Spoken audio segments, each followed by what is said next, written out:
again. How's everyone doing?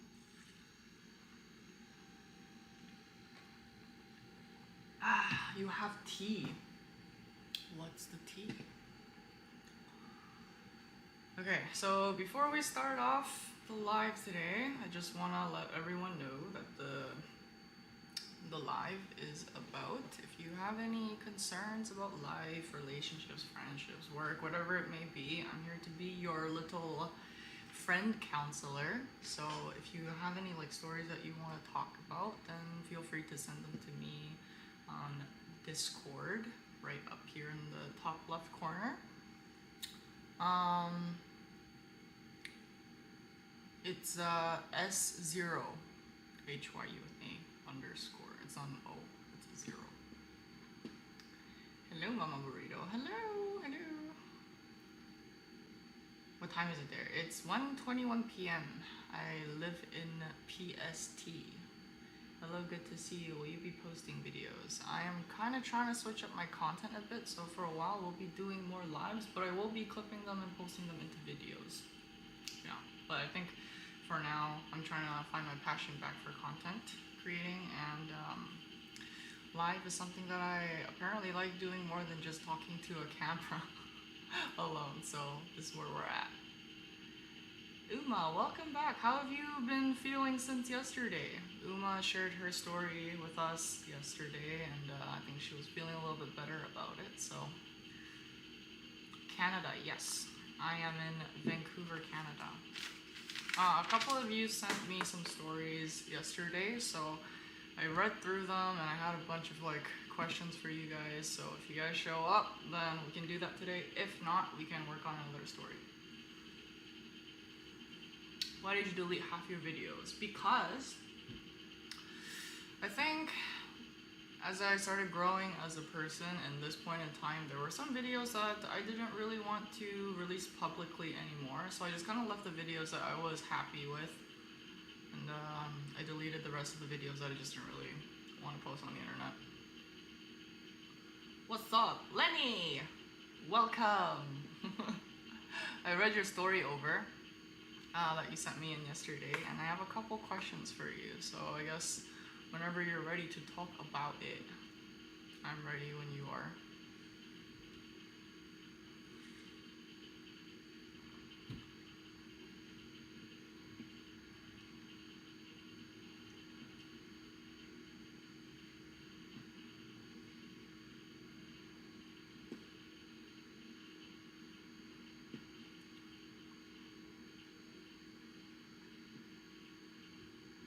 I'm doing okay, obviously still the same, but I'm trying to survive. That's good, that's good.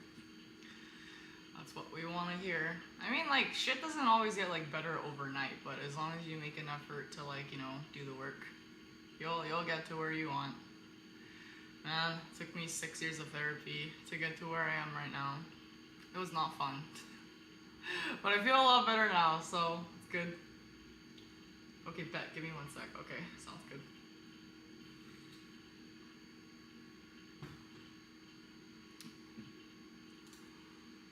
I'm just gonna pull up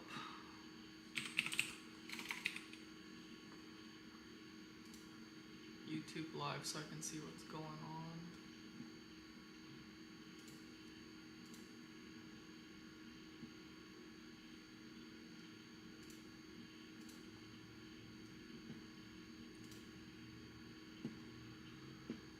Okay, so before we get started, this is Lenny's story that we're going to be talking about today. And I'm just going to read the story through. I'm going to leave this up here so new people can also kind of see what's going on. Going live is something new. Yeah. Today's day 3, I think, of going live. It's been going really good. A lot of you guys have been visiting and saying hi and sharing your stories with me, and it's really nice.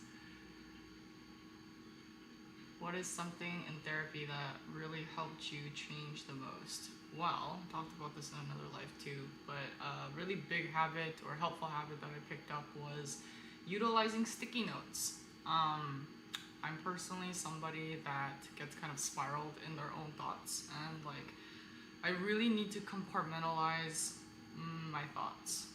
And sometimes when you're just like really in your own head and then your emotions consume you, it's really hard to compartmentalize all that. So I just like, even right now, I have like a bunch of sticky notes, right? I just basically write down whatever it is I'm thinking. I just post it on a wall and then it helps me when I visually look at them. And I am like a really big user of like planners and like this whole, here I'll show you. This whole folder right here is just all planners, sticky notes, anything to like organize, like monthly planners, weekly planners, day planners. I am an organization freak. So that's what that is. That was really helpful. Journaling's also been really helpful for me.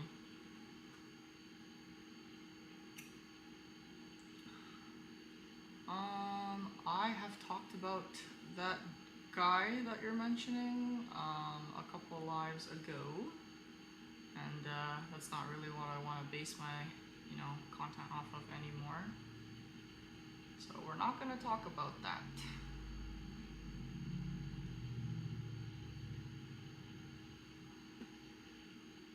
Hi, so if you've been watching for the longest, I can remember I've grown up too, and so did you, so it just makes me so emotional. Really love you. Oh, that's so sweet. I know, I think at some point, like, I had to realize that my viewers also grew up with me during the time that I also grew up, and I felt really pressured to be that old version of myself when I started posting videos, and like that is something that was really difficult for me.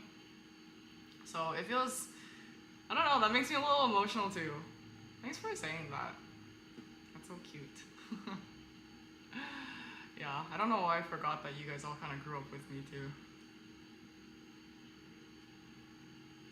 What's your favorite quote? Well, I can think of one right now. A quote that I did live by for the longest time is that I would rather regret doing something than not doing it at all. Yeah.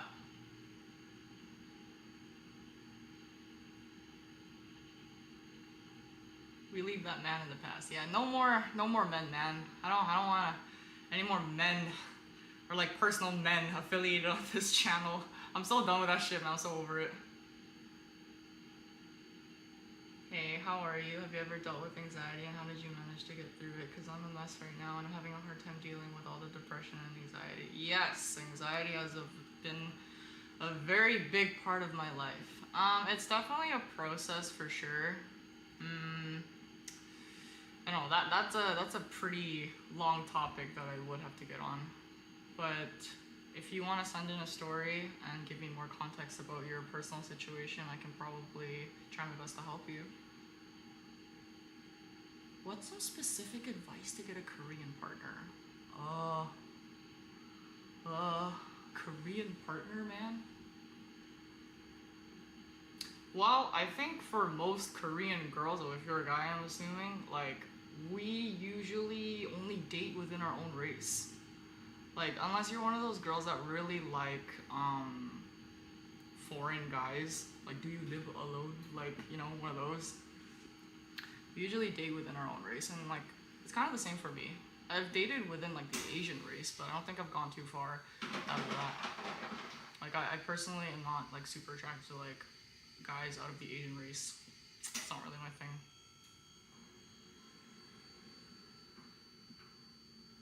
You just gotta be Korean, man. And I think a lot of Korean girls are like super superficial too. Like they like the whole money bougie thing. Yeah, like Korean people aren't really what you think they are, man. Like K-dramas are not the greatest representation of Korean people, I will say.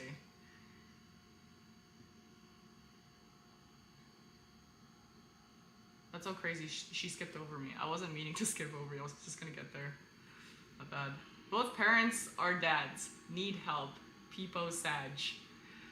Are you both your parents dads? I never knew that. Is that something you want to talk about? Like,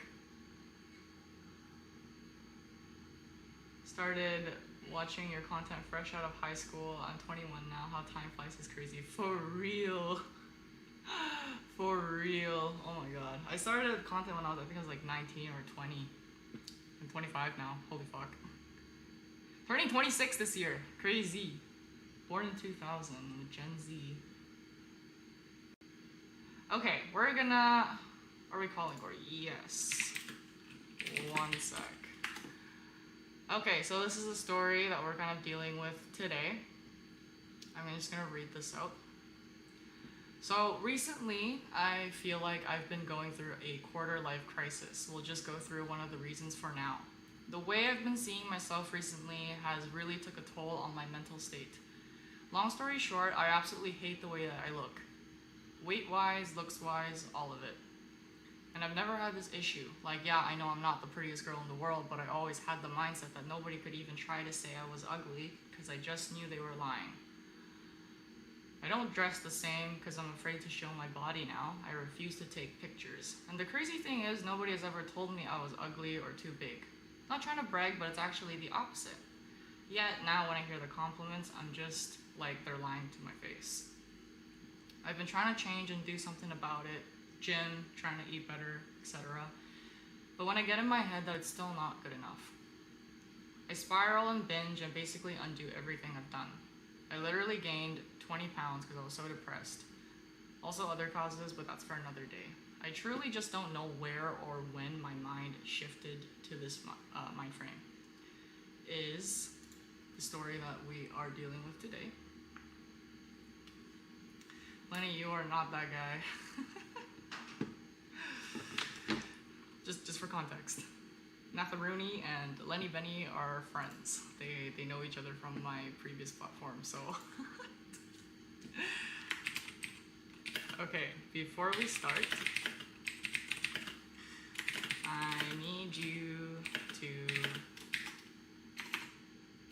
confirm two things.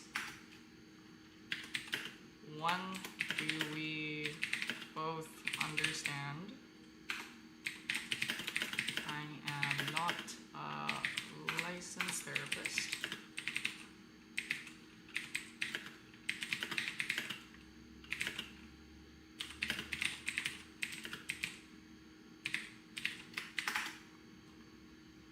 Do we both understand I am not a licensed therapist and this is my personal advice?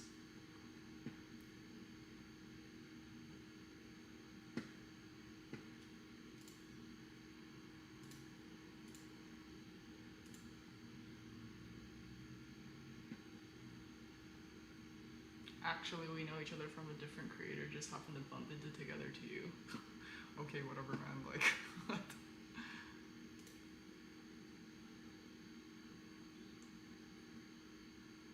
He just follows me.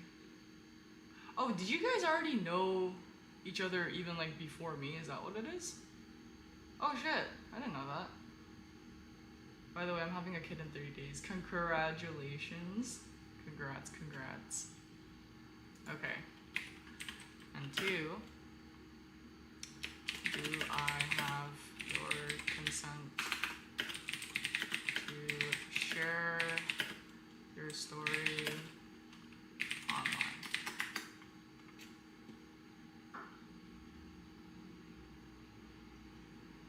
Matt, Nathan, I thought you were talking about somebody else. My bad, sorry. Didn't mean to like brush you off like that. I thought we were talking about the other guy and I was like...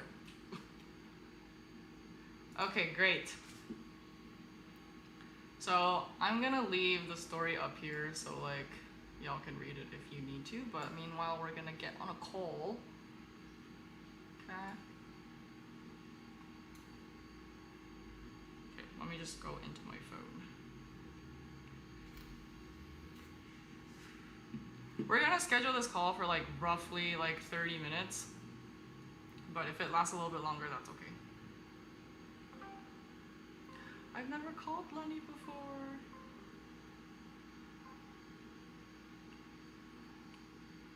Hello?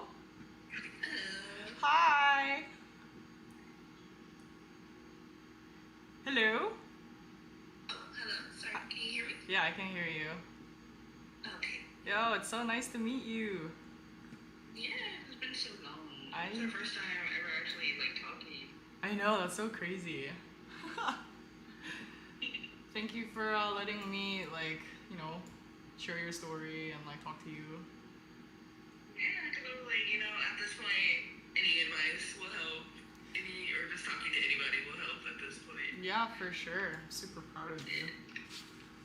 Okay, so I read over your story, and there was something that like stood up to me. I know that you mentioned that you hate the way that you look, right? And it's like really hard for you to get past that. But a big thing that I did notice is the fact that you kept talking about how you don't feel good enough. So I kind of wanted to dive a little bit deeper into that, because I don't think necessarily you feeling bad about the way you look is the core problem here.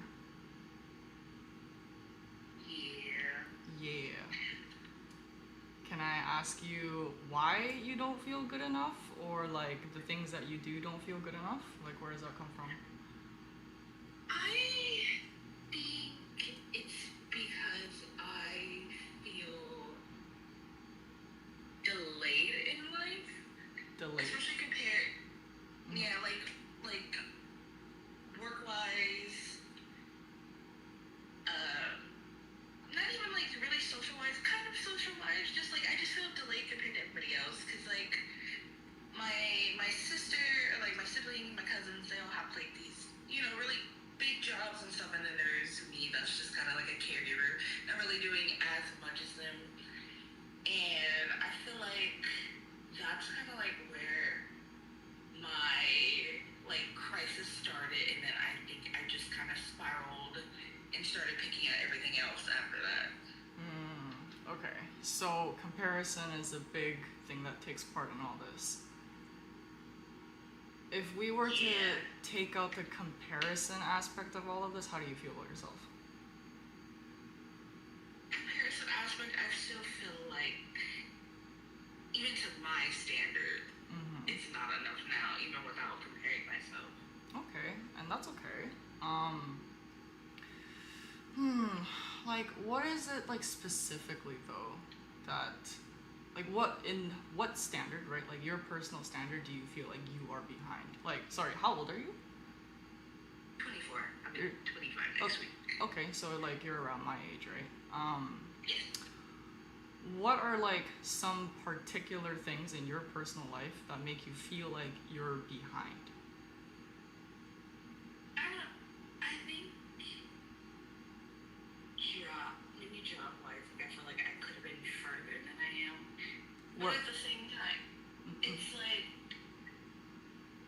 I feel like, yeah, like my job, I feel like I could have been further than I am, but at the same time, like low-key, not, like, it's something I had control over, but I don't at the same time. Because it's like, like I said, I'm a caregiver, but it's for my mother. And then like before that, it was for my grandmother, because my mother has like, she's not really like disabled, but like, she can't do a lot by herself because of injuries. So it's like, I have to be here almost like 24/7 with her. So I have to take on that job. And it's like, at the same time, it's like, it's not my fault, but then it's like, I feel like maybe, it's just one of those headspaces where it's like, yeah, it wasn't really under my control, but I'm still frustrated about it. And still, like, I still should have tried. Right. I think, like, again, like, the frustration is completely valid, because I can totally relate to the whole thing about, like, I feel like I'm not where I'm supposed to be in all this, right? Yeah. But then you also kind of have to acknowledge the fact that you have a really big piece of food on your plate right now, you know? Like, I don't think most 24, 25-year-olds would have to look after their sick mother, right? You know, I think you should give yourself a little bit of grace for that, no? Because that's something that's, like, you're doing a really big thing here that technically you shouldn't be responsible for at your age. So it's really normal that maybe you feel like you're a little bit behind, or maybe you are kind of quote unquote behind, right? But at the end of the day, if we take out all the societal standards of where an average 24-year-old should be in life, it's not really, you get what I'm trying to say, right? Yeah? Sorry, I'm like running my gears and trying to talk to you at the same time. That's why I'm like lagging a little bit, but. Okay, you're good. Take your time. Yeah. Because if you were to take out that situation with your mom, I'm sure you would be doing so many more things. Yeah, yeah, I definitely think so too. Because like I said, even before, like it wasn't me, my mom, it was my grandmother before she passed. I was the one mainly taking care of her. Because even though I have a sister, she's like 8 years older than me. So by the time I got to that point, I was the only one still at home. So I was the only option. So you feel like you were kind of put into a situation that you didn't really ask for? Is that what you're saying? In a way, yeah, but I also like don't want it to seem like I absolutely hate it. I don't want to do this. Like no, I'm very thankful. I'd rather do it myself than somebody else. Even like I'm not gonna lie, even I won't even want my sister to do it. But it's just one of those things where it's just like yeah, like I don't mind, but it's just like I feel like socially, cause also because of that, I never went out. Like I've never like partied. I don't do anything like that. Clubbing. I'm not out in the streets, you know. So I just feel like also socially, like I said, I feel like I'm kind of delayed. I'm not saying like you have to like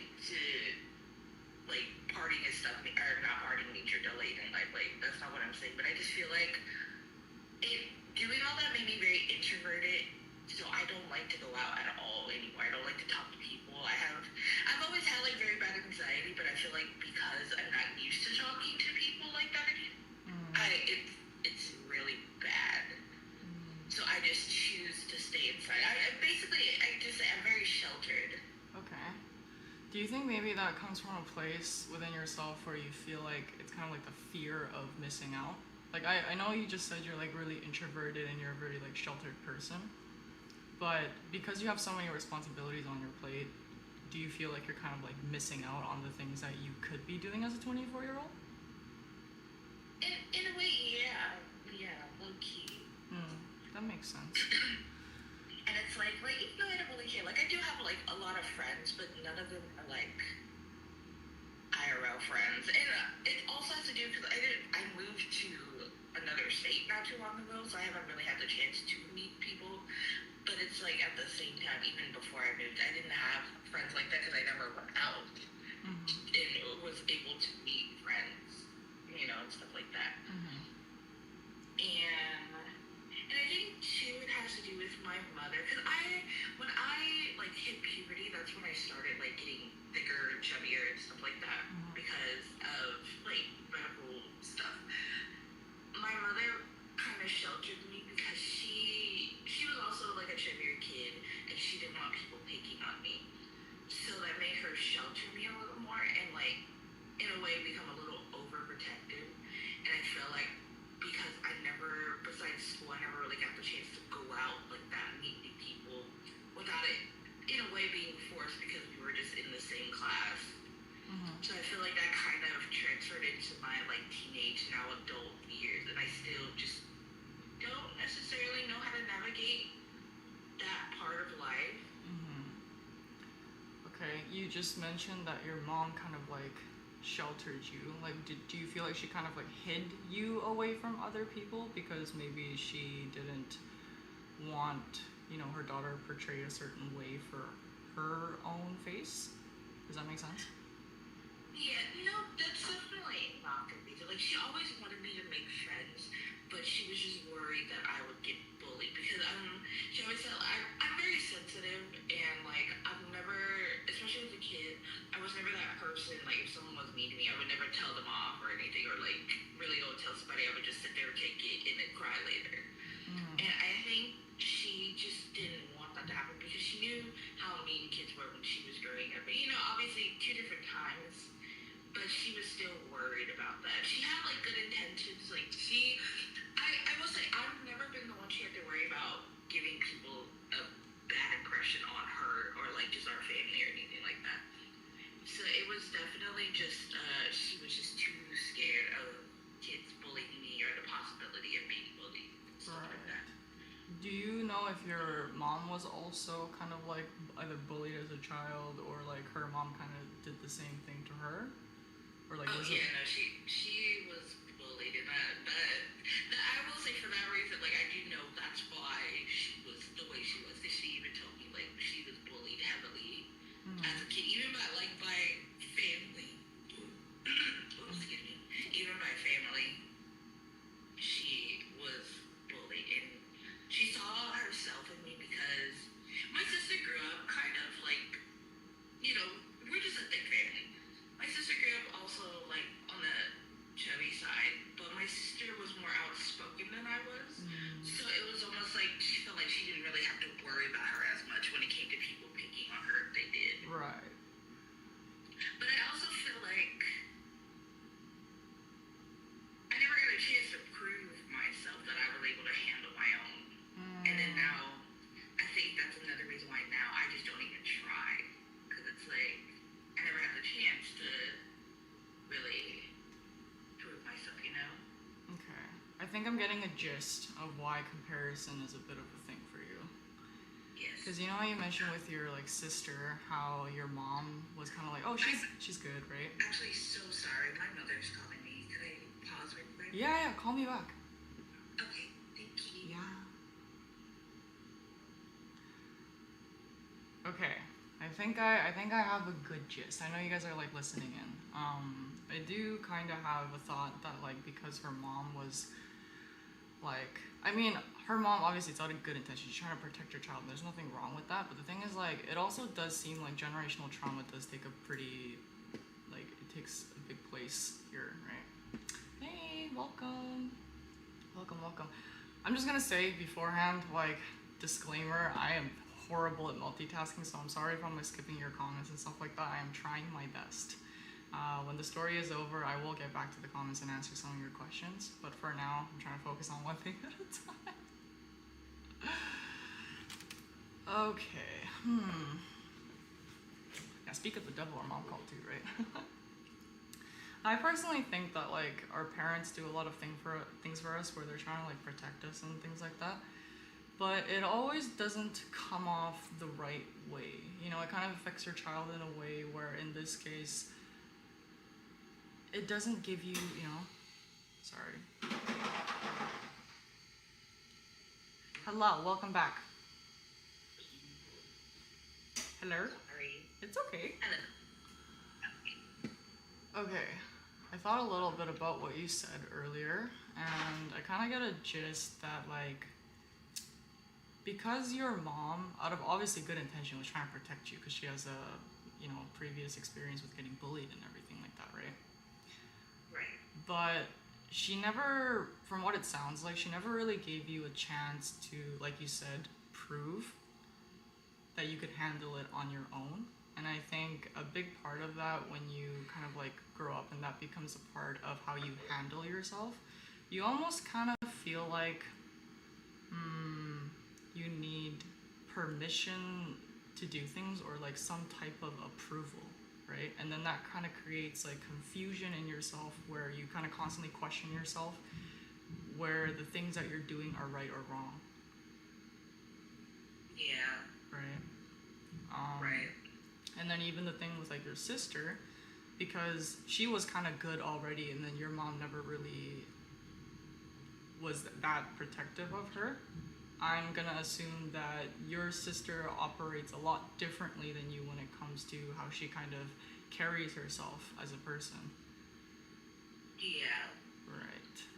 Okay. I would definitely say, yeah, especially when I was younger, there was definitely a difference.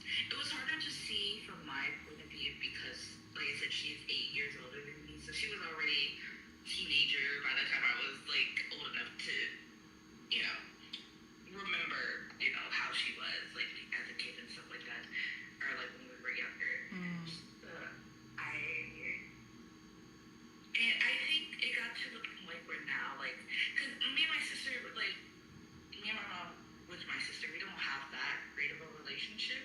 And I think because she was so overprotective of me, my sister claims that my mother catered to me more, which definitely wasn't the case when it came to, like, it wasn't like I was favored. It was just my mother felt like she just had to protect me a little more from the real world.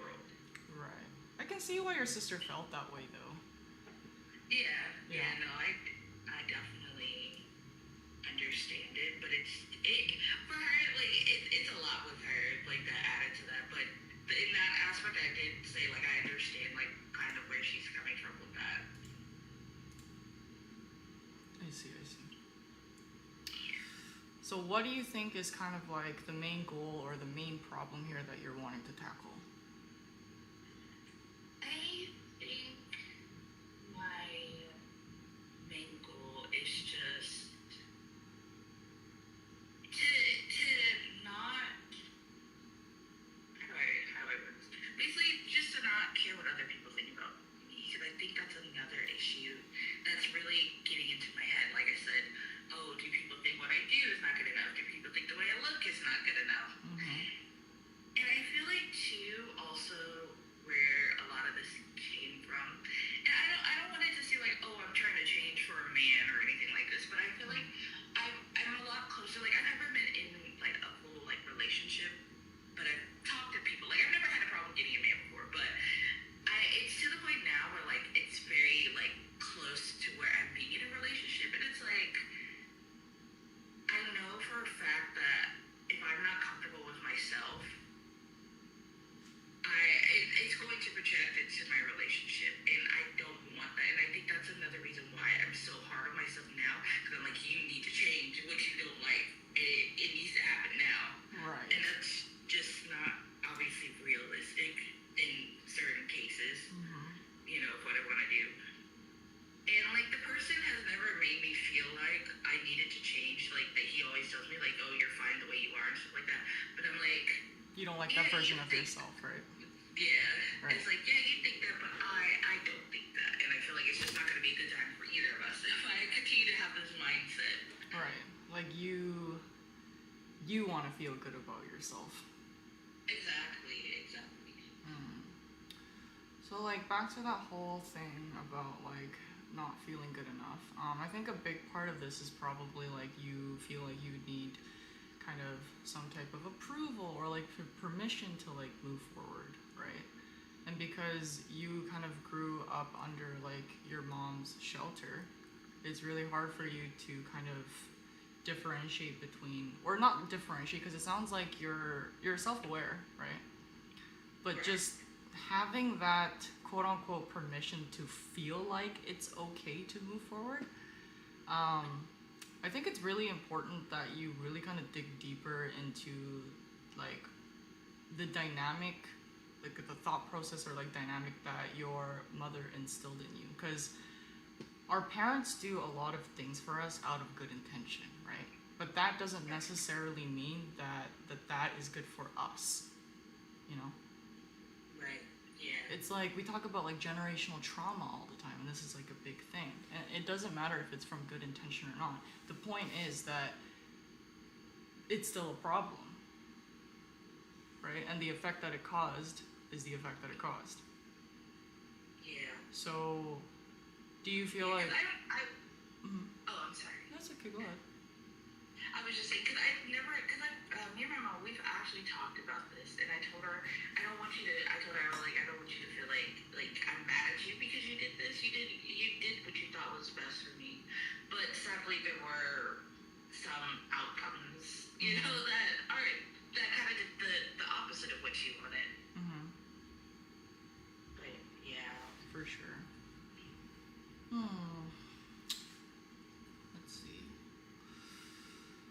Because there's a lot of like not feeling good enough. There's like a sense of perfectionism, right? Right. I have some other questions that I actually wrote down, so if there's like anything here. I mean, the hardest conversations to have are like with people that are actually self-aware of what the problem is, right? Because most people don't really know what the core of the problem is. Right. But you already know what that is, so you're just kind of having a hard time like putting it to action. So it sounds like you need more of a solution than someone to understand you, right? In a way, yeah. But I also feel like sometimes I'm like, I kind of know how to fix it, but then it's like, do I really? And it's just hard to really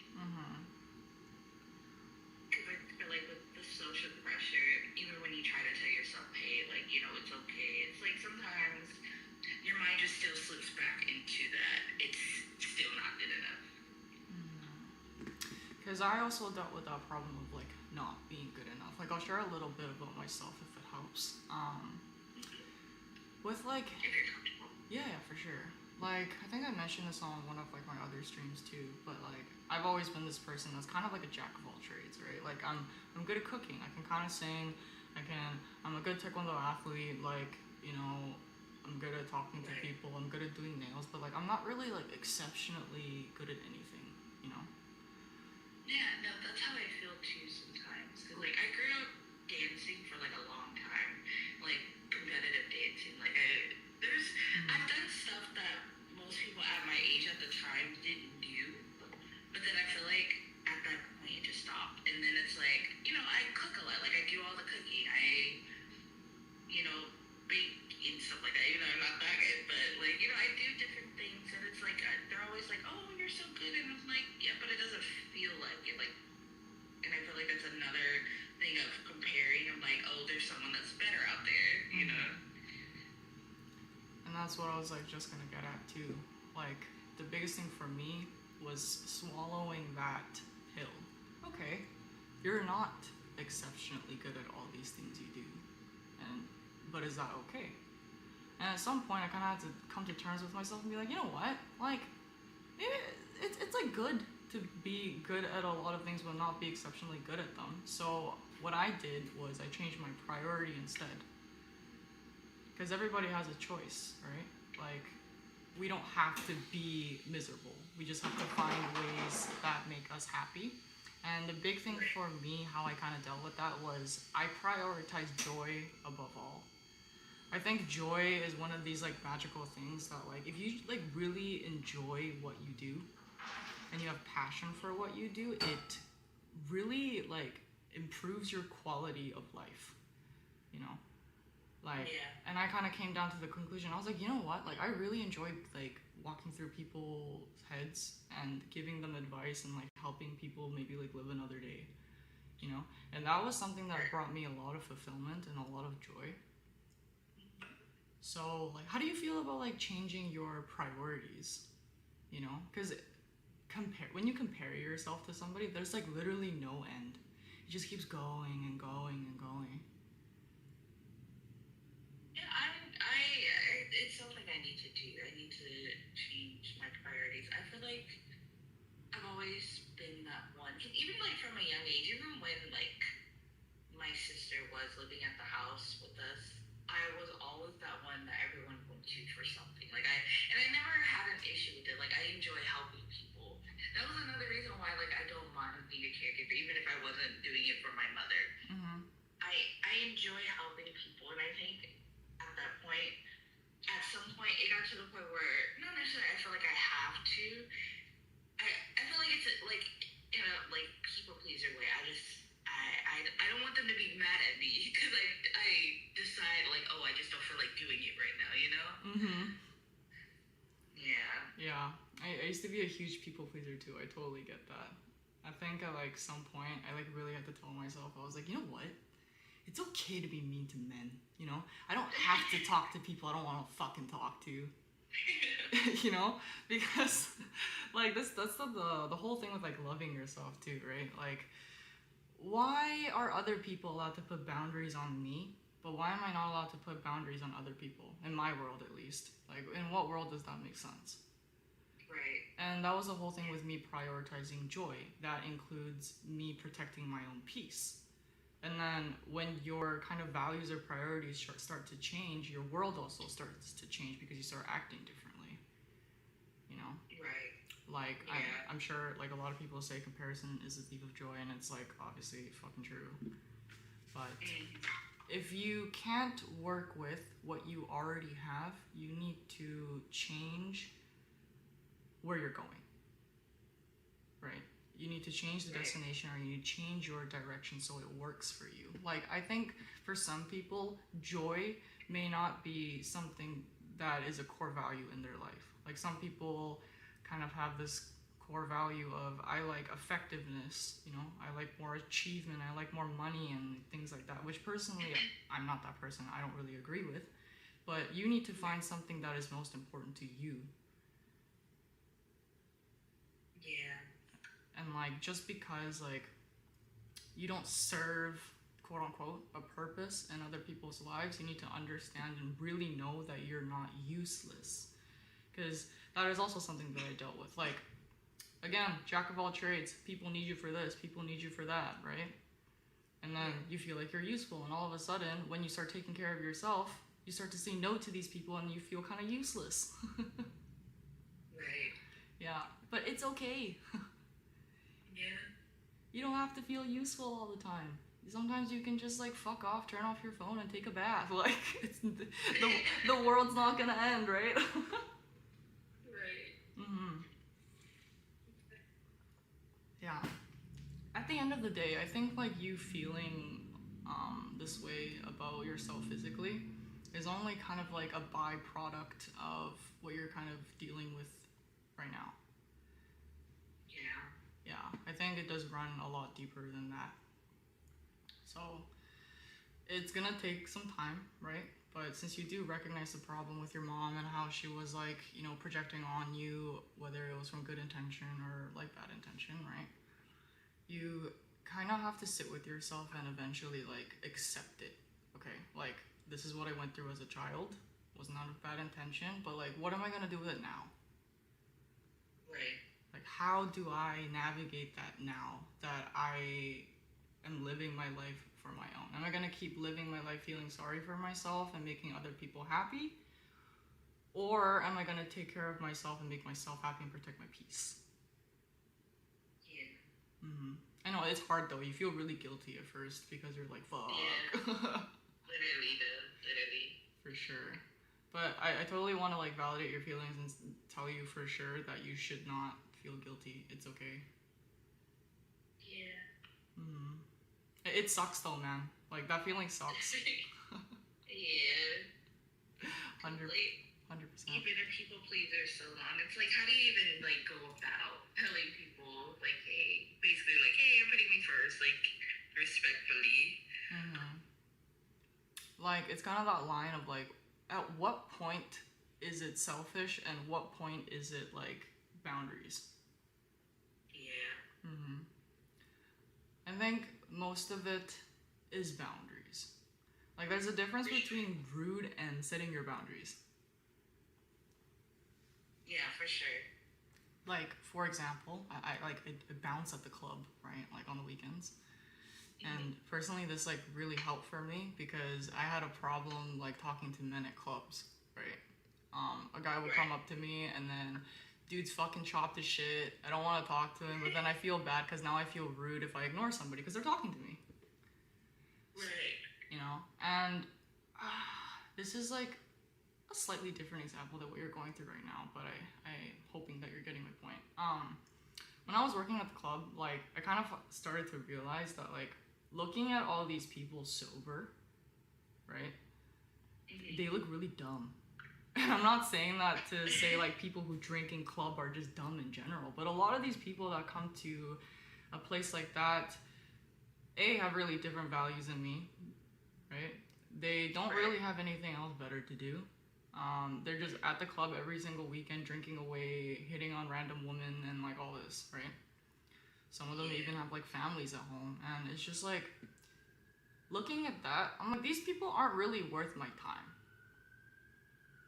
You know, not to like exude this, I'm more superior than you and like I'm better than you, but I just don't see myself hanging out with these people long term. Yeah, no, I completely get that. Yeah, right? Because I'm not saying, like you said before, I'm not saying everybody that clubs and drink is, not this, I don't want to say bad. No. But like, I feel like you can very much tell a person's intention, especially when they can get drunk and stuff. Yeah. And it's one of those situations where it's just like, ew. Like, you know, like, ew. Mm-hmm. I mean, another thing about that too is just like knowing like the popo's out to get somebody, man. Like, be selective, right? It's okay to be selective. You don't have to be nice to everybody. You just need to be nice to the people that deserve it. And that's the hard thing about like kind of differentiating between those two at first, because you're like, oh fuck, I feel like a bitch. I don't want to ignore this person, and like, what if this person thinks I'm a bad person because I don't do what they asked me to do? All that. Yeah, yeah. And I'm not gonna lie, my friends, they've told me like I'm too nice to people. They're like, Lynette, like you need to start being more rude to people. Like not saying rude, but like you need to stop letting them like just being so nice to everybody. No, for real. Because they do a lot of times end up being kind of weird, like very weird. And then I'm just in a like a very sticky situation to where I'm like, oh, like yeah, they're weird, but like I don't want to be mean. I don't want to like tell them like, hey, you're weird. I can't talk to you. like, But yeah, it's just hard. you're also a very empathetic person, I can tell. And Yeah. the thing about empathetic people, because I'm also very like empathetic, I had a big problem with like differentiating between my empathy and the things that I should do and not do, right? Because I feel a certain way for this person and I understand their pain. I have like this weird duty of care or like responsibility over someone where I kind of like tap into that Bob the Builder mode, and I kind of want to change their life. And I'm like, that's not really my responsibility though. You know, so you shouldn't have to feel bad. So like empathy is something that is very beautiful, but it is something that you don't want to get consumed in, and which is why boundaries are so important. For sure. So I think like if you kind of really just sit there for a moment and like think about like what are my boundaries, right? Like what is something that is okay to me and what is not okay to me. You know, it'll help a lot in the way that you like treat people and like when you say no. Like also get comfortable with saying no. Yeah, that's another thing that's hard. Yeah. It's okay. It's okay to say no, man. Like, if I ask you, like, at 3 a.m., can I call you and you want to go to fucking bed, then tell me no. I got shit to do. It's like I feel like there in certain cases. I think for me though, I can say no to certain people, but I feel like sometimes it takes that certain point. Like I feel like other people would have said something a lot sooner than I did, but it takes to a point where I'm like getting fully like annoyed and like full on irritated with the person for me to tell them no, like we gotta go. Cause like I have this like detour, like I had this falling out with this friend a while ago. She never like in this situation, she never did anything to me personally, but she was treating literally everybody else in the friend group like complete crap. And initially, like we talked to her a bunch of times about it because we wanted to give her a chance to, you know, fix what was happening, and it just never got fixed. And initially, I told her, I was like, hey, like you didn't do anything to me personally. We're not gonna be best friends, but like, you know, I'll still be there for you. But then I really have to sit there and like think like, no, like she was making you look bad. Like just because she never did anything personally to you, you need to let her go.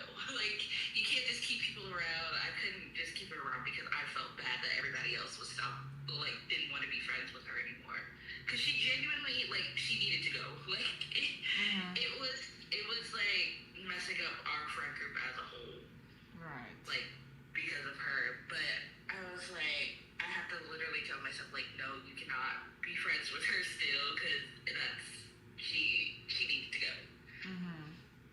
And I feel like that was this was like in 2022. So and like it's sad to say that was like my first time ever really telling somebody no, like cutting someone off. No matter like how bad or how, you know, whatever they treated me. And I feel like that's been the only true time where I've been able to set a boundary. And I feel like I don't want to say I didn't learn from that because I thankfully haven't come across people that weird to the point where I needed to let them go. There's just some people, you know, that you just stop talking to.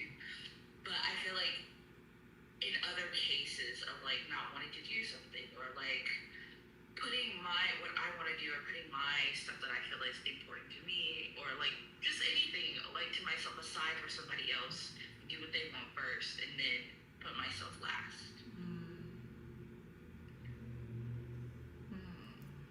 Because that also kind of ties into your whole thing about like not feeling good enough, right? Because it sounds Right. like you kind of measure how good enough you are by what you can provide. Right. Yeah. Right.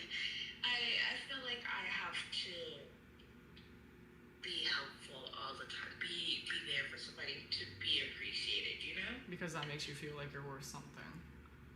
Yeah. So. Sorry for like talking in circles. No, it's fine. It's all good. I'm like, we're like getting to know each other as we're kind of talking too, right? So that's fine. Right. We'll be besties by the end of it. Sorry? I said we'll be besties by the end of it. Yeah, we already are besties, man. Period. Yeah, I relate to this quite a bit just because like I was always in that position where like I would overcompensate in my relationships as well. Like I would be more of the boyfriend and like do things for my exes because that made me feel like I was worth something or worthy of love. Yeah. It took it took me a really long time to finally kind of understand that like I myself am enough. And a big part of that journey was just like really redirecting all that love that I poured into other people back to myself. And it's like really simple things. It's like a little bit of brainwashing and a little bit of like actually doing things. So for example, like I could sit in front of like a mirror and be like, you are the most beautiful thing I've ever seen. And trust me, at first it sounds lunatic and it sounds really stupid and you feel stupid. But you just keep like consciously brainwashing yourself. And then at some point it becomes subconscious, right? And for the brain to come to terms with something, you have to prove it visually or by action. So what that means is like you need to show your brain to prove something. So when it comes to like self-care or like proving that I am worthy to somebody or to myself, it could be like, okay, I can show up for myself. I can show up for myself in the morning, right? I can wake up when I say I'm gonna wake up. I can show up for myself. Like if I say I'm gonna take a bath, right? I can do that. Like if I'm not feeling good, I can clean for myself. Like these are all things that you do for other people, right? Right. You need to be able to show up for yourself before anything. Yeah. Right? I think I told this to my friend quite a while ago. When you love some people who, when they have low self-esteem, you can't love somebody else properly because they don't know what it's like to actually love. So like for people that have high self-esteem, they're able to take care of themselves, so they understand how much time and effort it takes out of their day to give themselves that love. So when somebody else gives them that love, they feel grateful. Yeah. Right? And for somebody who doesn't know how to do that, all they do is keep asking for more. Yeah. So in a way, the way that you're treating yourself also lacks gratitude. Yeah. Yeah. You see what I'm trying to get at? Yeah. Yeah. Yeah. You can't appreciate somebody else when you don't appreciate yourself. Yeah, no, I agree 100%. And I know these are like pretty like big bricks to the face right now. But it needs to be talked about. Yeah. I think a pretty good place to start off from our conversation is, whether you like it or not, I want you to start doing the things that you do for other people for yourself. And it can be like as small as making your bed in the morning. Yeah. It doesn't have to be like fucking grand as cleaning your entire room or like rearranging your entire house. But simple things like go to a drive-thru, grab yourself some coffee, right? I don't know, maybe like spiffy up your bangs at a hair salon. Right? It doesn't have to be big, but the thing is, like, what I want to focus on is like be consistent. Find maybe like 3 things out of a day, every day, that you can do for yourself. Yeah. That's, It's easy, I right? can do that. Yeah, you can do that. It's me. 100%. Start off there. Keep doing that, and tell me how you feel about yourself. Because I need you to like fully realize that like it's not gonna feel natural for like the first couple weeks or maybe even like the first like month or two. But you're basically brainwashing yourself by proving that you can do it. Yeah. Yes. Yeah, you can do it, man. Because you're fully aware of all the problems already. You know what's bothering you, you know where it comes from, you've already addressed it with your mom, right? You understand the dynamic from your childhood and with your sister and your family. Yeah. So now all that's left is for you to actually put it into action. So start off with something really fucking easy. Yeah, I'm gonna try that. Because I think also too, because everything you said, I feel like I know that it has come across my mind. Like I need to start setting more boundaries. I need to start saying no more. And I think I was just always too scared to start doing that. Boundaries come later. You don't have to do the hard shit right now. Like baby steps, right? Like even in therapy we say this too. Like the hard shit comes later. But when you fix the small things first and you really get down to the basics, the hard things naturally change. Yeah.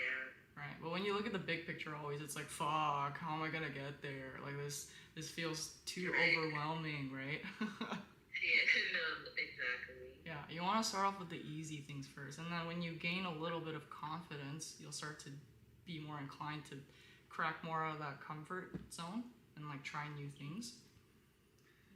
What else I was gonna say?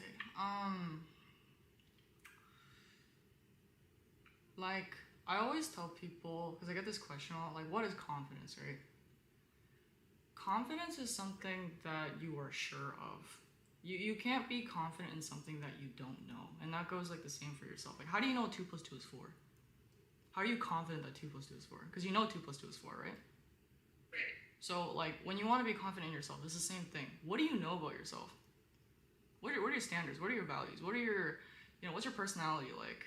What do you like? What do you not like? You have to be sure of all these things to be confident in yourself. Right. And that means like you need to get to know yourself. And it sounds like you don't know much about yourself enough where you're like, okay, this is what I want. Yeah. I feel like there's some cases where I do know what I want, but then there's some I feel like that not necessarily contradicts it, but it makes me rethink, like, am I sure? Like, am I 100% sure? Right. Like, yeah. You doubt yourself a lot. Yeah, literally, exactly. Right. You have to train yourself, and this is kind of like the hard part where you actually have to put in the work. Like, you need to, again, like literally prove to yourself that you can do these things. But the best way to do that is to start off really small and just keep doing it. Yeah. There has to be some blind faith within all of this where you're just like, you know what, I don't know what the fuck I'm doing right now, but it's gonna work. Yeah. And that's the hardest part. But the fact that you're even sitting here talking to me and like even not resisting, like kind of the advice or like solution I'm giving out is a really, really good sign. Yeah. I'm super proud of you. I was like, yikes. I said, let's not cry on stream, you know what? No, it's okay. It's a safe space, man. No judgment. Yeah, but yeah.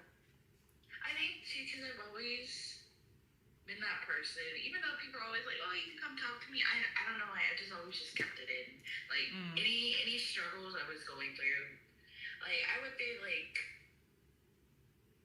really bad depression in, like, 2021. So, like, kind of, like, after COVID was kind of dying down, like, to the point where I don't want to, what do they call it, TOS or whatever. But it was to the point where, like, I did feel the urge to self-delete, here and there, like, And I've been trying to get better with that because I know I overthink too much to where it gets to that point and it like bottles up and then I start to like shut down.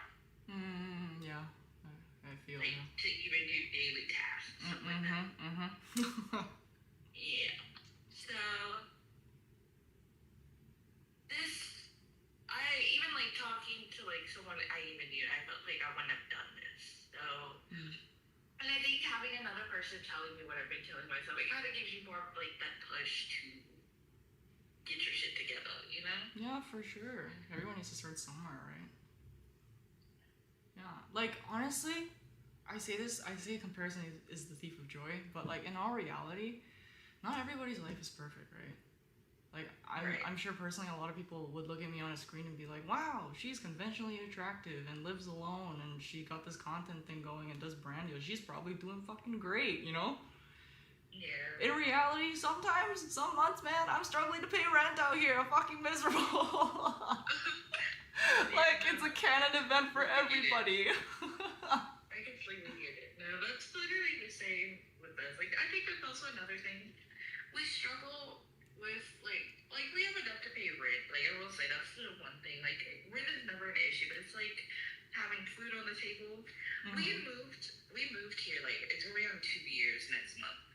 And we literally just got our couch, or was able to afford a couch, like, was it December? And I think that's also another issue of where I feel like my lack of feeling good enough comes from, because I can't help out as much as I would like when it comes to money. Because even right now, like, what I'm doing for my mom, I'm not really getting paid for that. I just have to do it. Right. And so, like, you know, every now and then she'll, like, pay me, but I'm like, I might as well just put it back into the house and stuff. And that, like I said, that's another thing. It's like, I don't have a very good paying job, so I can't help out like I want to.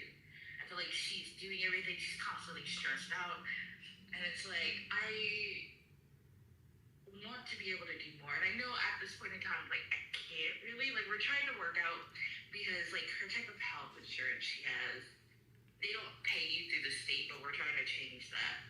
So hopefully that'll be a thing, so that way I can help out. But it's like, the fact that, you know, like, say, like I was talking about earlier, like, cousins and stuff. My younger cousin, who's like a year younger than me, she bought herself a car. It's like, I can't even think about doing something like that at this point.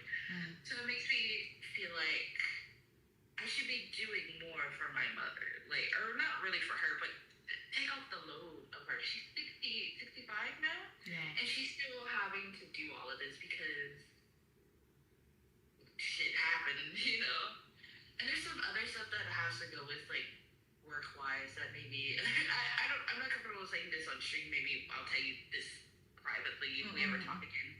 But there's just things that kind of got me here. Once again, I was kind of out of my control, but it's just like, it's just a, you know, wishful thinking. Like, I wish it just didn't happen this way. And I have to get in my, you know, tell myself, like, hey, like, you did what you could. Like, life, shit happens, man. Like, you know, there are people out there in worse situations. Not saying that I can't feel some type of way about my situation, but I have to know, like, hey, I have a roof over my head. I have food in my fridge. I need to stop overthinking a lot. You are kind of consciously, like, constantly looking for ways to prove yourself that you're good enough. Right? But we both realize that you're doing that to yourself, right? Yeah. Right. Now we know. And you know what? Like, if you have the power to feel miserable and you have the power to put yourself in a place where you don't like being, that also means you have the power to take yourself out and put yourself in a new place. Yeah. Right? So don't take that power away from yourself. For sure, yeah. Like, and then the stuff that I don't have control over, I need to, like, not saying completely forget about it, because I need to, at some point, it has to get dealt with, but I need to stop trying to do more than I can. Like, if it's, like, money issues, like, there's really nothing we can do. We just gotta wait for the next payday, you know? And like, and I think, too, because I feel like, because it's a lot, like I said, it's a lot on my mom, so I feel like I put it on myself to try to find ways to, like, take the stress off of her, because like I don't need her getting even more sick than she is. Like, you know, like I said, she is older. She has her health issues. She doesn't need to be worrying about that. Mm-hmm. And I think cause like, long story short, like the reason why we did move is because like the house we stayed in, like it got sold. We were there for like 30 years, and it got sold. And I feel like after that, like stuff just started going downhill. And I feel like I mentally took that responsibility to almost like take all the stress off of her to like figure out how we can deal with certain things. And like I talked to myself about it. I was like, yeah, I'm willing to do this, but I think I never really like sat down with myself like this is gonna be a lot on your mental state, and even like especially when you can't do a lot, you just gotta hope and pray, you know, stuff works out. And I think I was ready, but at the same time I didn't know how heavy it would be. Yeah, and like I said, doing that and then not knowing that I can't really do anything to fix it, I think that's what really gets me. And it kind of like fucks with your self-worth a little bit at the same time, knowing you can't do anything about it. Yeah, and it's like, well, there's other people my age. It goes back to comparing. It's the devil's cycle, like, man. No, literally, because it goes back to me. Well, other people my age and younger are able to retire their parents and like this and that. And I can't. Like my mom's already retired, but like it's like even if I wanted to, I can't. So yeah, like. You do understand that that's not your responsibility though, right? That's just something you want to do. Yeah, like, I'm not gonna lie, sometimes I feel like it is, so that way I don't seem like I'm just not doing anything. So, I shouldn't have to do it, but sometimes I just feel like because I'm not contributing in other ways, I need to do it. So it all comes down to the same thing. Like all these things that you're saying, the core problem is that you feel like you constantly need to prove yourself worthy. Yeah. Right? And then when you can't, you feel shitty about yourself, and then that kind of projects into like, you know, other ways, like you feeling shitty about how you look. Yeah. Right? And these exterior things. So it comes down to like definitely I feel like my self-worth, I feel like it's not where people I feel like I hate to say it, I feel like I deserve less than what people give me, you know? Because I feel like I haven't done anything to deserve it. I feel like that's because you don't do anything for yourself, right? So you don't know what it feels like to deserve something for yourself. Yeah. Right? We talked about that whole thing earlier with like how people are able to love properly and in a healthy manner. Right? Because technically love, I personally feel like love isn't really about giving. It's about sharing. But if you have nothing to share, how are you going to give anything? Yeah. So you want to kind of become this person where you have enough to give or to share. Yeah. Because now you're doing yourself a little bit dirty, where you're like, okay, I need to prove myself and like, you know, get love from other people by giving something that I don't really have. Yeah. Right? So again, we're gonna work on it, and we're gonna do things for ourselves. Okay? Just 3 things. Okay? I need you to text it to me, and I'm gonna be watching. You're just gonna say, okay, I did this and this and this for myself today. Okay. How do you feel? I feel better talking to someone about it. I feel like. Do you feel? I feel like you like kind of basically telling me. I feel like sometimes you really do need that person to tell you what you've been telling yourself.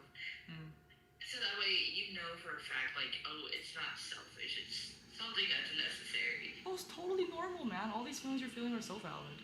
I've been there too, man. Sucks. Yeah. Like, this is a shitty feeling, right? Like, it's not... Like, I think some of the shittiest things that, like, we go through are things that we do to ourselves. Yeah, no, I completely agree. Mm-hmm. Did you feel comfortable talking to me? Oh, yeah. No, I felt very comfortable. Surprisingly, like, more comfortable than talking to, like, even my friends about situations. Great. I'm happy to hear that. Yeah. I know we were trying to, like, get to know each other, like, a little bit today, so I was kind of, like, working through that at the same time, but I hope, like, you felt a little bit better and I gave you some, like, valuable advice. Yeah, no, I really appreciate it. I appreciate you for talking to me too. Okay. We're gonna work on that for now, and then let's catch up in like a month or so. Okay, for sure. Okay. For sure. I love you, mamas. I love you too, mama. Okay.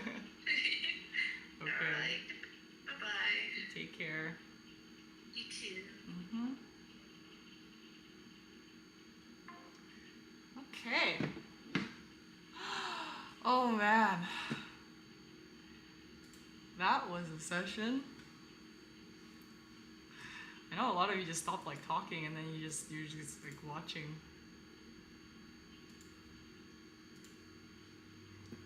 Stove became a psychologist. Yeah, I don't know. I think psychology has been like a really good thing for me. Like it's always been something that I've been interested in, and like I am personally a very like empathetic person, and just, you know, sometimes you gotta use your power for good things instead of shitty things like manipulating people. Honestly, I could be a master manipulator. I could. But do I want to do that? No. Okay, I'm gonna go through some of the comments that some of the chat that I missed.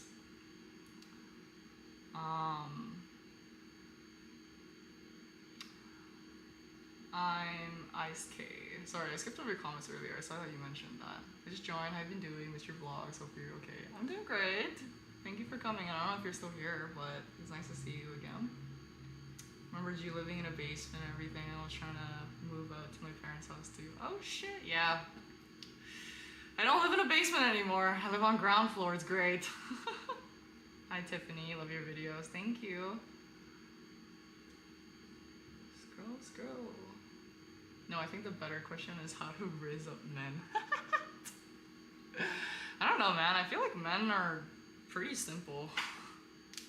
Like, I think we overcomplicate men more than we should.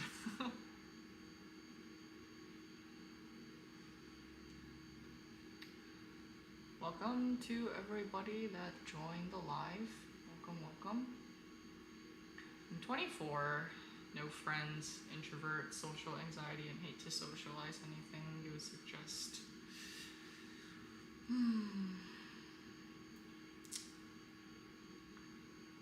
Well, it depends. Like, there's something that clearly triggered all that, right? Because if you're kind of struggling to do certain things, as opposed to just like, oh, I don't want to do it, like, there's a big difference there. So if I can help you with that, then feel free to send in your story. I just had someone ask me out for dinner tonight. I don't know if I should go or not. I don't really go on dates. I'm a little iffy on it. Well, depends. You want to go? If you want to go, then go. If you don't want to go, then don't go. Sounds like the mom was doing a little bit of projecting. Yeah. It was definitely out of good intention, but yes, it is still projection. Empathy is a beautiful thing, but others don't think the way that you do. They take advantage of it. Usually, yeah. Unfortunately, that is usually the case. Salutations, auntie. I'm not auntie yet. 25. Am I auntie? Am I getting to that age? I'm kind of getting there. Shit. Good evening, Sophie. Ooh, phone calls. Yeah, we're doing like little phone calls with people that have things to talk about. Did I cry? Possibly. Oh. It's okay. It's a safe space. I'm happy I could help. Better do your homework though. Hello, Esma. Welcome. Nathan being nice, I just saw that. Yeah, I know, right? you know what's bad when Nathan starts being nice. Oh no, we have to hear the beast. Real shit, you have a good thing going, Delaney. What you're doing is awesome. Thanks, bro. Appreciate you. Holy, the text is so small. Sometimes I miss the chat. My bad.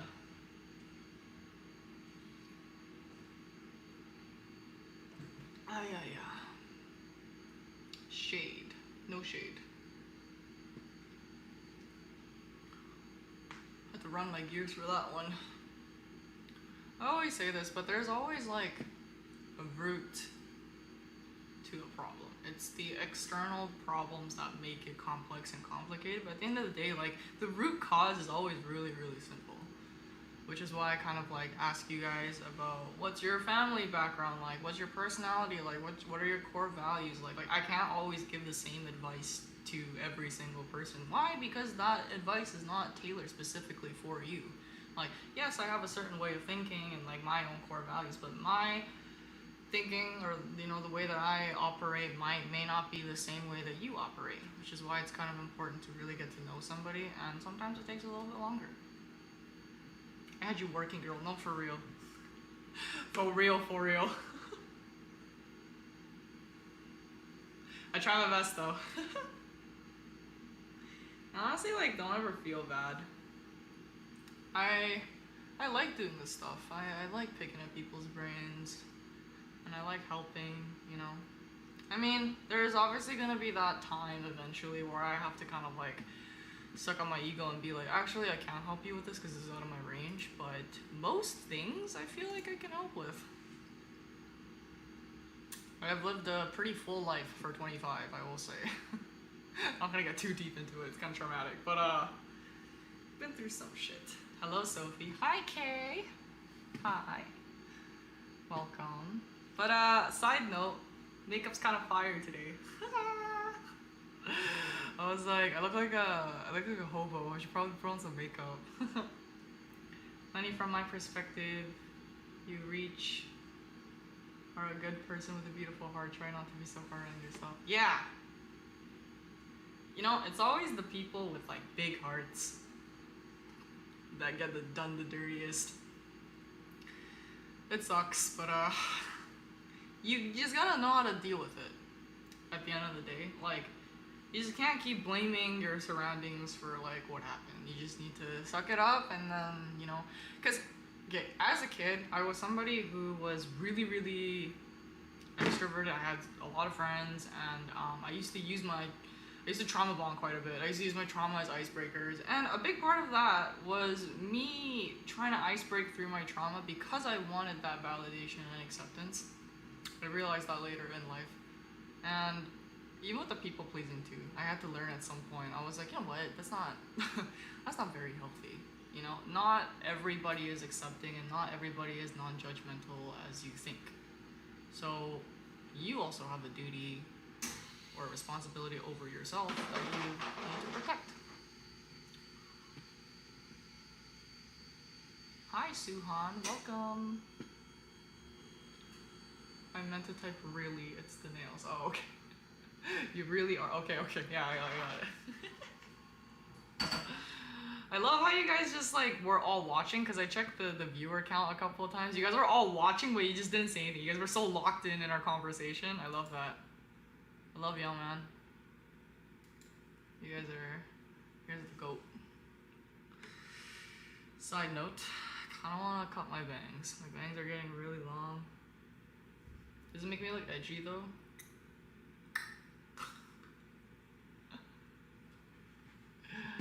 Ay. But yeah, I think I have energy for one more story, or if you guys just have any like general questions, I can take another one.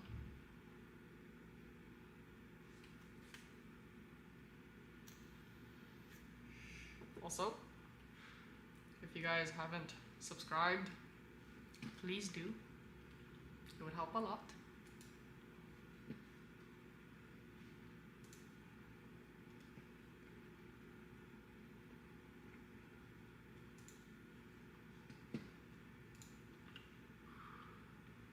Bro, it's 3 a.m. here. My sleep schedule is fucked. Go to sleep. Why are you up during crackhead hours? Go to sleep. Wait, it's 3 a.m. over there. What country are you in? Sounds like you're on the other side of the world, because if it's 6:41 a.m. in Korea, you're probably... Turkey! Thank you for subscribing. Thank you.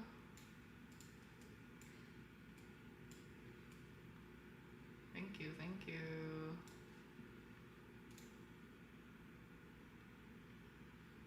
Welcome to the club. Where did I put my story if I have one? You can send them to my Discord. Here, I'll type it here because sometimes you guys get confused. Yeah, you can send it to this account on Discord. I'll read over your story, and if it's something that I can help with, I will get you on a call. If you wanna keep yourself anonymous, then we can go through text. Yeah, how does one do a phone call? So like I said, you send your story to me on Discord, and if I can help you with it, I will message you back or give you a call. As long as you're okay with your story being shared on live here. Yeah.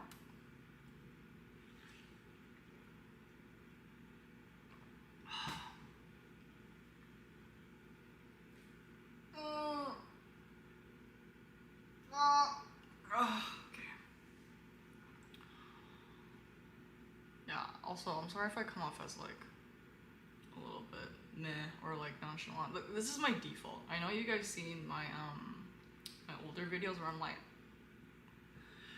I'm unfortunately not that person anymore. I'm pretty chills. I'm just chilling. Just so chow. We got 20 viewers. Hello, 20 people. Hello. Hello, hello. Yeah, I'll be keeping a lookout on my Discord. Appreciate you guys for hanging out.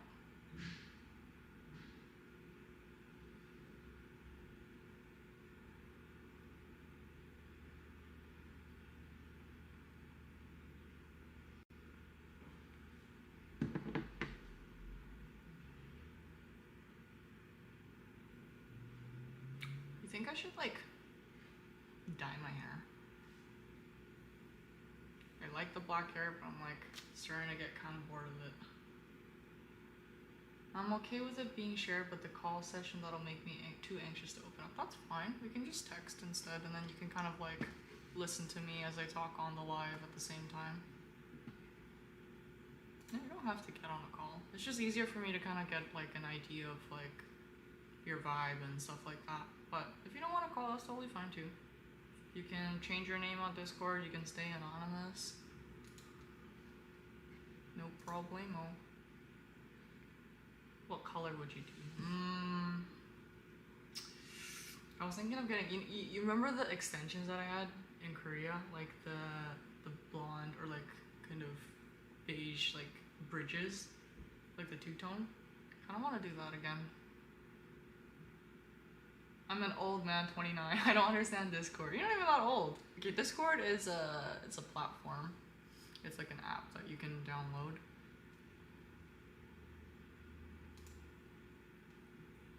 Yeah, just search up Discord in your app store. You'll find it. It's like this little purple thingamabob.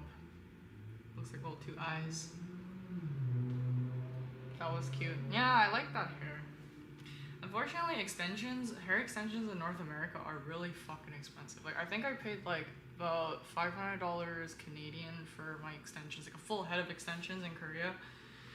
And then here it's like at least $1,000. It's pretty expensive. That's like probably $850 US. $875 US. Old man 29 in the sentence is crazy. True. What does that make me, man? Is your Instagram DMs an option? I don't know how to work Discord. Sure. Message me on Instagram. Here, I'll do this so it's easier.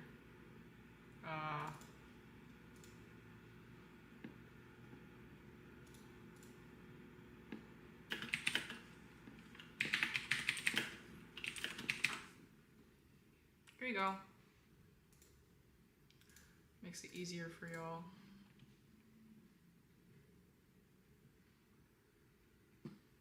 Hell, she wants to hear my problems for. Man, sometimes people just need somebody to talk to.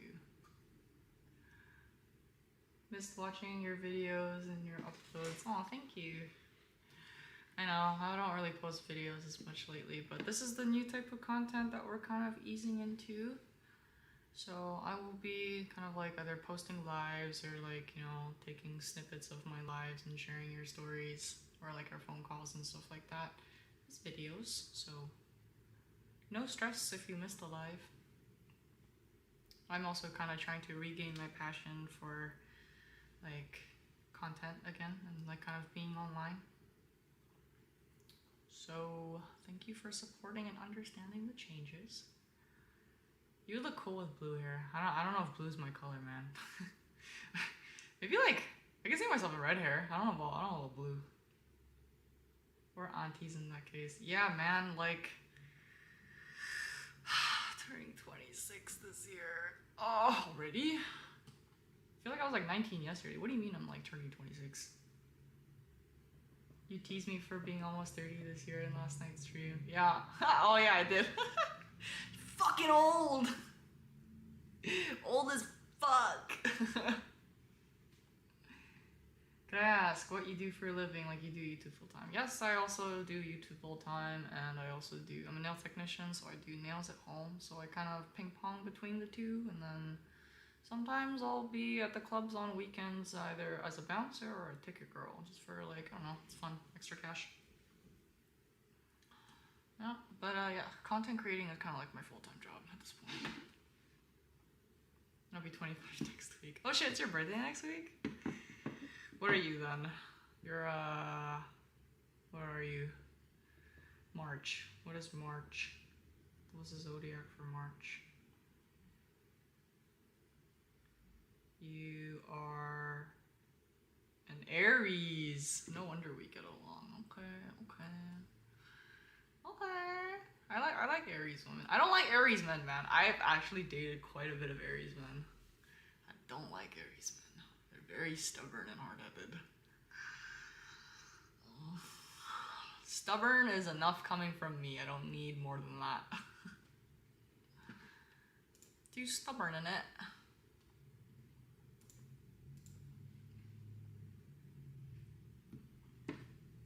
Okay, so for today I'll be streaming until 3, so that's for the next 11 minutes today. But I've been on every day, so I'll probably be back on again tomorrow. I feel like I'm the youngest here. I'm turning 18 next month. Yeah, you're pretty young. I remember when I was 18. Fuck, man, like... Oh... Time flies. So I swear to God, as soon as you hit your 20s, like your time just goes like double speed, like X2. Girl, you look like Suga from BTS. I've actually gotten that a few times.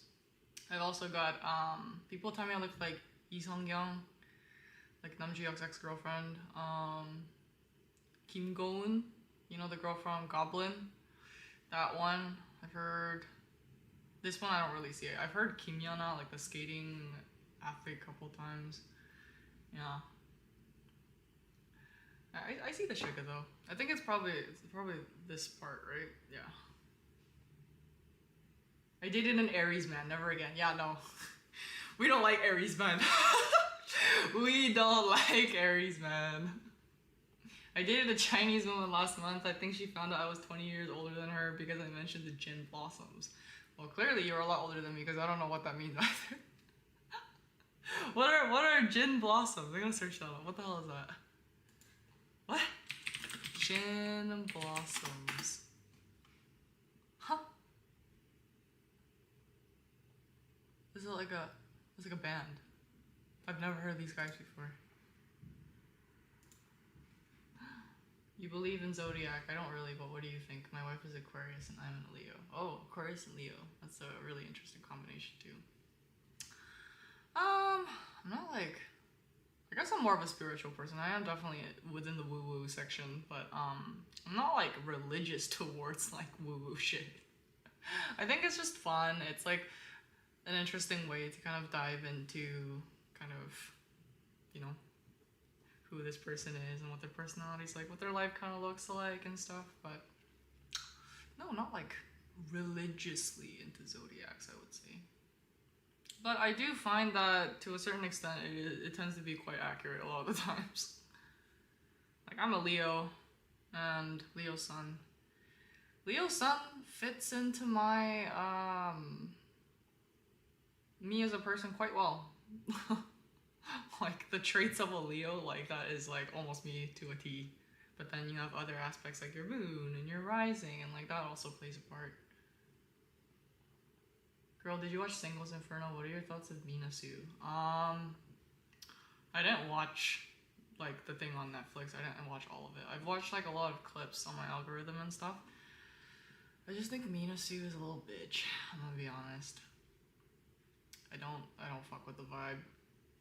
She's like, oh, all I was like really honest. And I'm like, man, like you're old enough to differentiate. Like, come on. Yeah, it didn't really seem super appealing to me. Ooh, yeah, I do see Kim going. Yeah, kind of. If my eyes were a little bit like smaller. I'm an Aries double Leo. Oh fuck. Holy shit, Aries double Leo? Like Aries sun, Leo moon, Leo rising? Oh my god. Lord. I love the honesty girl real. For real though, Mina Sue's kind of a dick. She's like major pick me, no? Am I the only one who thinks she's like a major pick me? She's just like hitting on all these men without any sense of commitment or like responsibility. There's no like sincerity within all of it either. It's just like, oh, he's cute, but he's kind of cuter. Oh, there's a cuter guy. I want this one. I don't know. Do you see yourself deleting all of your older videos in the future? I've thought about it, but I think I've come to terms with myself that my channel is more about, or what I kind of preach as a person is growth. And I don't think that would really align with what kind of message that I'm personally trying to spread. So I don't think I'll delete all my old videos. I've deleted quite a few of them just because I don't want certain parts of my life on the internet anymore publicly. But my older videos are all evidence of my progress and growth as a person, so I think it would be a good idea to just leave them there for now. She's rethinking our friendship now, chat. Do you like Mina Sue? Oh, you don't? Okay, from what I've seen of Mina, I can't stand that lady, for real. The scene of her crying and making sure the camera saw took me out. Yeah, I saw that clip too. I mean, like, here's the thing, right? Like, anything you see online, like, don't believe it entirely, because I'll, like, make an example. When I was making videos with my ex, a lot of people were like, wow, your relationship is so cute, and, like, you know, everything seems so perfect, and you know, like, it looks like you guys really like each other, blah, blah, blah.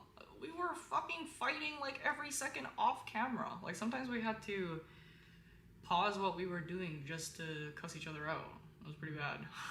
So don't believe everything you see on the internet. Don't take it literally. So who knows? Mina Sue might not be as much of a pick-me girl as we think she is, but it's kind of like the clips that are already posted are pretty hard to defend, though, I will say. It's like, it's getting really hard to defend you, man.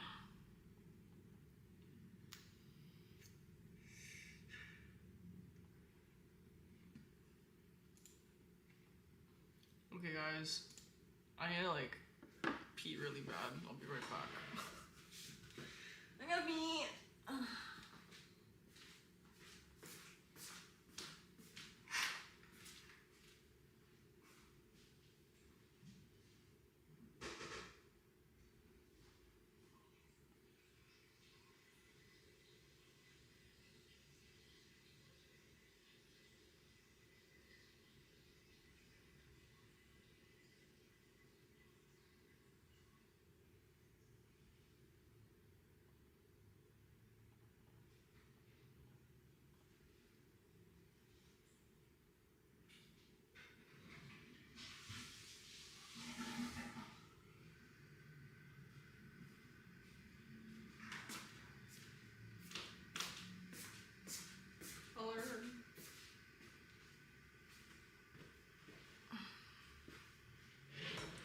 guys, we got like 3 minutes left.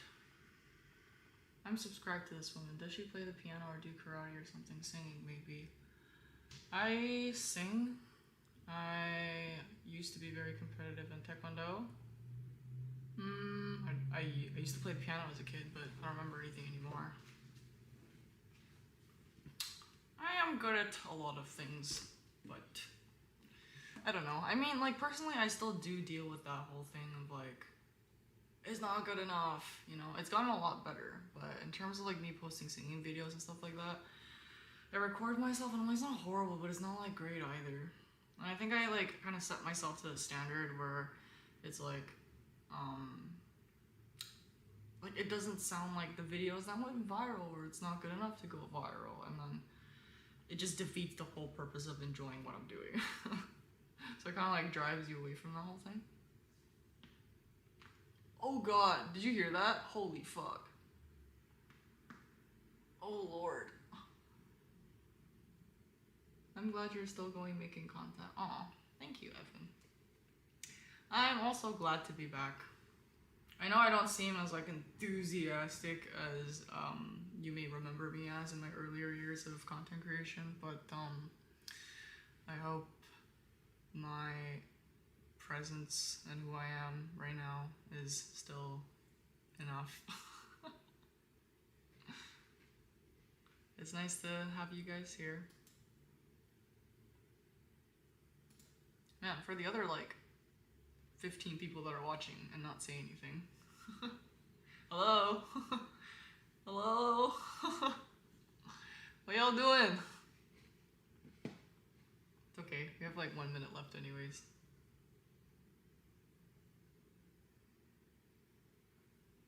I'll probably go and eat and play some League.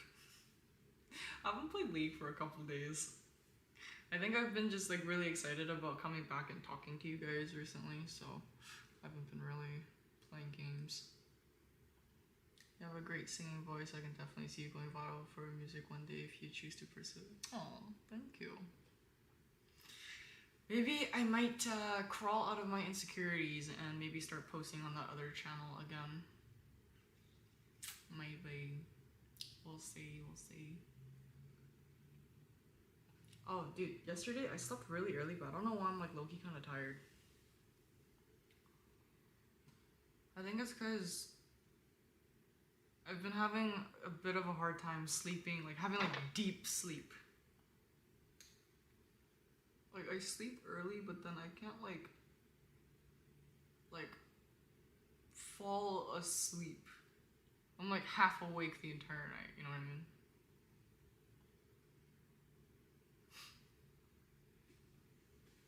Good luck and have a good meal. Thanks for all. No problem. No problem. Thank you very much.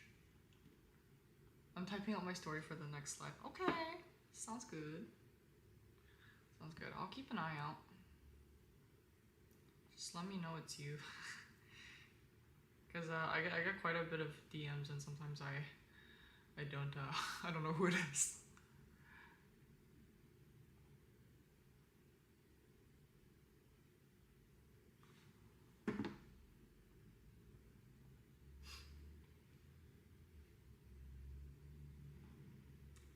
Would you ever date other than your ethnicity, and do you think you might end up being happier doing so? I actually don't know. I personally like guys that are within my ethnicity. Maybe if I went a little bit farther, probably I prefer Asians for sure.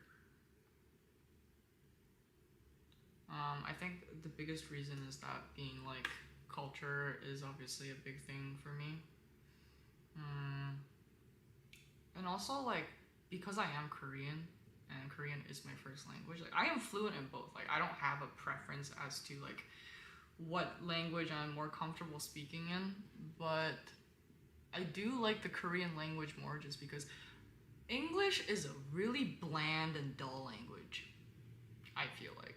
Like there are certain things that I cannot express in English with one word that I can express in Korean. And I think Korean just helps me express myself a lot more specifically and like down to the T, as opposed to English where I have to like take one thing and then explain it to paragraphs.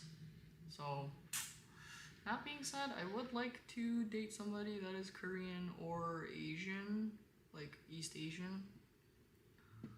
But who knows? I might get married to a white guy that speaks Korean. I don't know. And I think also like physically, I'm not really attracted to guys that aren't Asian.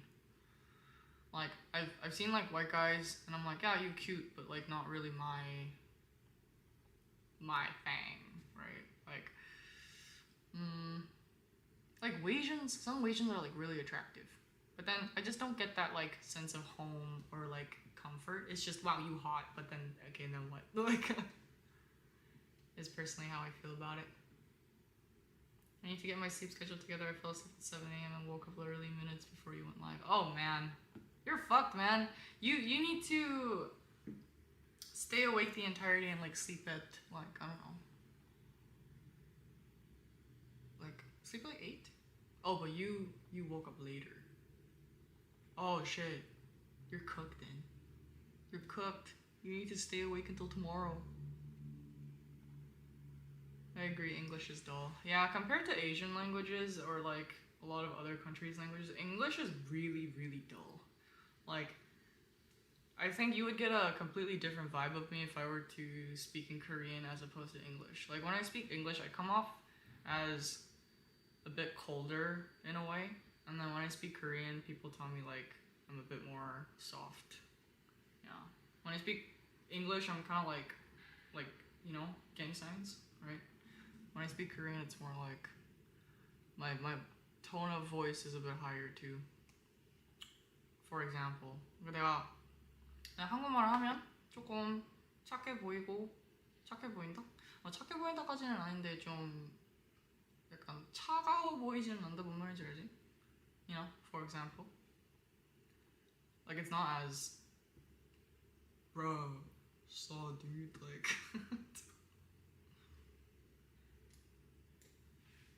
한국말이 조금 내가 내 자신을 표현하기에는 좀 더 괜찮은 언어가 아닌가 싶다.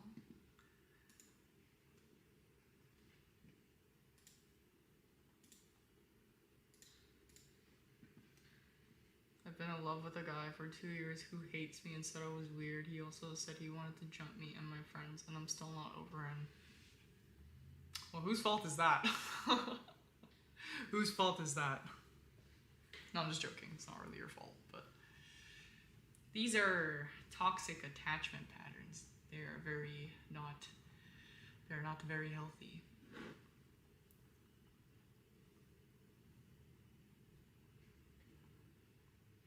Who is this?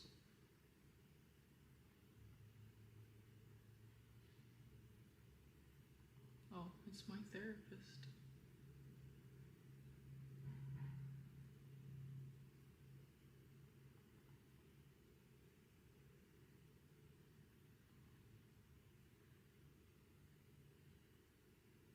My brain is not processing this text right now.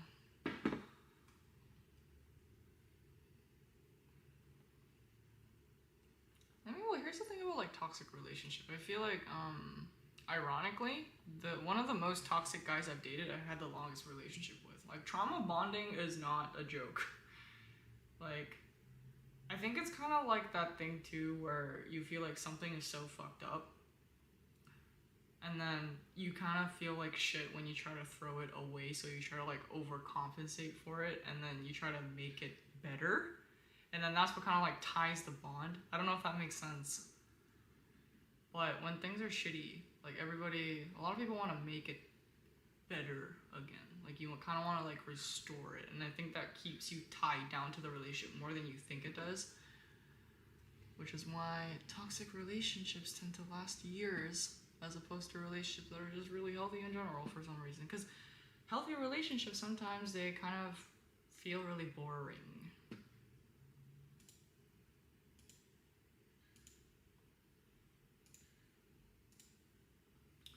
Girl, I literally can't. We talked for a bit a while ago, and then he randomly started ghosting me because he found out I liked him and called me weird and ugly, and then he apologized. He's gaslighting you. gaslighting. Like the feelings keep coming back and going away. I mean, it's like, it's normal. Like it's not, you know, like something that never happens. It's totally normal. When you like someone, it's hard to just like abandon that feeling or like let it go. But eventually, at some point, you kind of have to come to terms with yourself and be like, that was really fucked up. I don't deserve that. Again, man, it all comes back to yourself. There are always reasons why you feel the way that you do.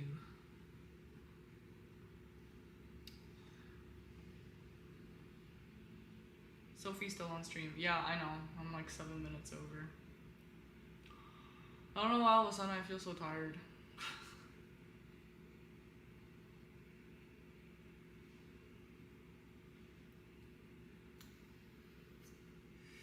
Maybe I'm probably hungry. I mean, I ate a little bit before I got on here, but I think we've been on for like 2 hours-ish or something.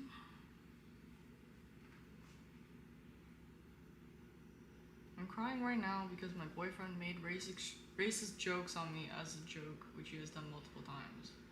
As I come back, I said I only dated him because I was bored and nothing to do, and now he is blaming me for it. Okay, I need more context on this story because I don't get it.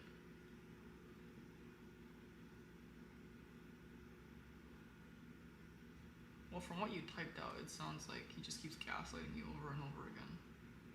Like he's mean to you, and then he apologizes, and then he makes you feel a little bit crazy for it, and then you kind of want to go back, kind of dynamic type deal.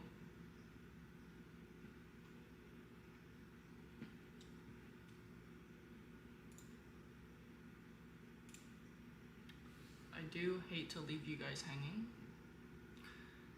but I am unfortunately kind of tired, as you can tell. I will be back on tomorrow.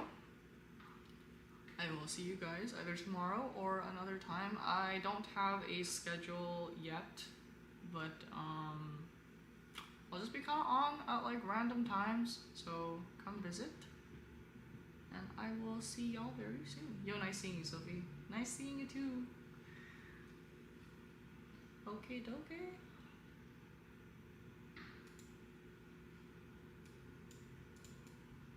I don't know where my chat went, but whatever. Okay, guys, you have a good sleep or good day, and I will see you guys soon. Bye bye. Thanks for listening to me. Yeah, no problem. Thanks for trusting me with your problems. See you soon, guys.